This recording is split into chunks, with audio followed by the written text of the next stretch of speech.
जानने की कोशिश करो कि जिस तरह तुम्हारी बहन तुम्हारे लिए। मैं ये बर्दाश्त नहीं कर सकती। क्या लग रहा है तुम्हें? फिर उसे झूठ बोल रही है। नहीं बेकार है यार। ये तुम शर्म नहीं आ रही? ये किसी से कुछ भी पूछना चाहे पूछ सकती है। अब साथियों के और तमाशा खड़ा हो यहाँ पे, जाओ यहाँ से। ऐसा क्या पूछ लिया मैं? क्या मैं इतना बुरा इंसान कि मुझे कोई भी कबूल करने को तैयार नहीं?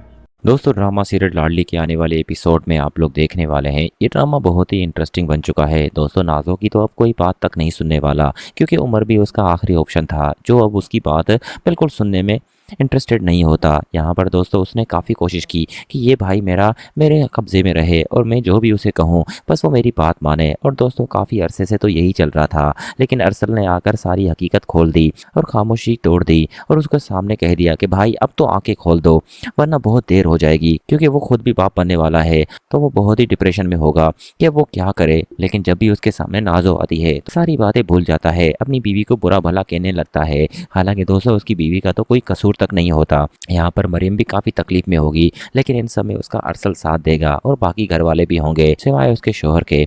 अगले सीन में दोस्तों आपको ये भी दिखाया जाएगा कि नाज़ो तो बहुत परेशान होगी। अगर मरियम के यहाँ औलाद हो गई तो उमर हमेशा के लिए हमें छोड़कर चला जाएगा और उमर अपनी बीवी को ही अपनाएगा, क्योंकि वो अपने बच्चे से मोहब्बत करता है। नाज़ो को बस यही डर लगा रहेगा। लेकिन उसकी वालदा उसे समझाने की कोशिश करती है कि बेटी अब भी टाइम है, उमर को सारी हकीकत जाकर बता दो कि ये सब तुमने ही किया है। लेकिन अगर उसे पता चल गया तो तुम्हारी खैर नहीं है, तुम कहीं की नहीं रहोगी, तुम्हें रोहम भी नहीं अपनाएगा। बेहतर ये होगा तुम अपने घर चली जाओ और रोहम से माफ़ी मांगकर और उसकी वालदा से माफ़ी मांगकर अपने घर में टिक जाओ। लेकिन दोस्तों सबात की बात वो कहाँ सुनेगी, वो तो एक फितनेबाज औरत है। तो फितनेबाज औरतों का तो काम ही यही होगा कि दूसरों का घर खराब करे। यहाँ पर दोस्तों उसे सुकून तक नहीं आता। हालांकि वो अपने घर तक ही नहीं जाती। रोहम भी उसे तलाक देने में कोई कसर नहीं छोड़ेगा, क्योंकि उसने तो अब नाज़ो के बारे में सोचना ही छोड़ दिया है। वो तो अपनी वालदा का ख्याल रखता है। वहीं दूसरी तरफ दोस्तों आपको ये भी दिखाया जाएगा कि अरसल और बाकी सब घर वाले मरियम के बच्चे के बाद काफ़ी खुश होंगे। लेकिन एक इंसान होगा जो काफ़ी डिप्रेशन में होगा, वो है उमर।